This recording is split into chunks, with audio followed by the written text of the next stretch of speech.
अस्सलाम वालेकुम। असद उमर साहब के जाने का हम सबको काफी अफसोस हुआ। उनकी तरीके इंसाफ के लिए जो खिदमात हैं, जो इमरान खान के कॉज के साथ उनकी जो डेडिकेशन है, उस पर किसी को शक नहीं। लेकिन अफसोस मुझे इस बात पे हो रहा है कि यार इस काबीना की रद्दो बदल में मतलब खान साहब को गालियां देना, ये कहां का इंसाफ है? ये कहां की तमीज है? मतलब इस बेहूदगी को देख के मेरा तो दिमाग ही खराब हो गया। भाई वोट इमरान खान का था, नजरिया इमरान खान का है, जवाब इमरान खान ने देना है, तो टीम वो सिलेक्ट करेगा ना कि हम बताएंगे उसको। मतलब हम उसको बताएंगे कि तुमने ये करना है और ये नहीं करना। इतने बड़े हम कब से हो गए? पहली बात।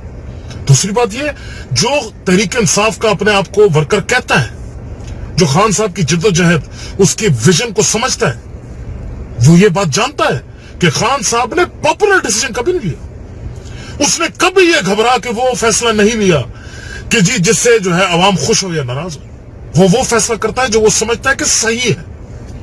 क्योंकि खान को पता है, कल उसने तकरीर में भी ये बोला कि भाई मैंने इस कौम के गरीब बंदे की जिंदगी को उठाना है, उसको बेहतर करना है, उसकी मुश्किलात को कम करना है, खत्म करना है। और बहैसियत कप्तान मैं अपनी टीम पे हर वक्त नजर रखे हूं। जो काम नहीं करेगा घर जाएगा, जो पैगबन करने की कोशिश करेगा घर जाएगा। इस दुनिया में कोई भी इंडिस्पेंसिबल नहीं है, कोई भी नहीं। कोई ऐसा बंदा नहीं है जिसका मुतबादल ना हो। भाई आपने एक बंदे को लगाया, आपने सोचा कि ये परफॉर्म करेगा, आपने वक्त उसको दिया, बाद में आपको एहसास हुआ कि नहीं परफॉर्म कर रहा, तो क्या करता?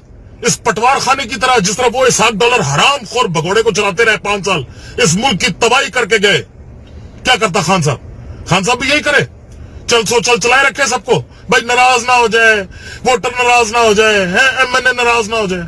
और बेशर्मो, खान पे एतमाद करो, और जो खान को गाली देगा वो मेरा भी दुश्मन है, इस मुल्क का भी दुश्मन है, और जिसने दफा होना है पार्टी छोड़ के दफा हो जाए, हमें नहीं चाहिए।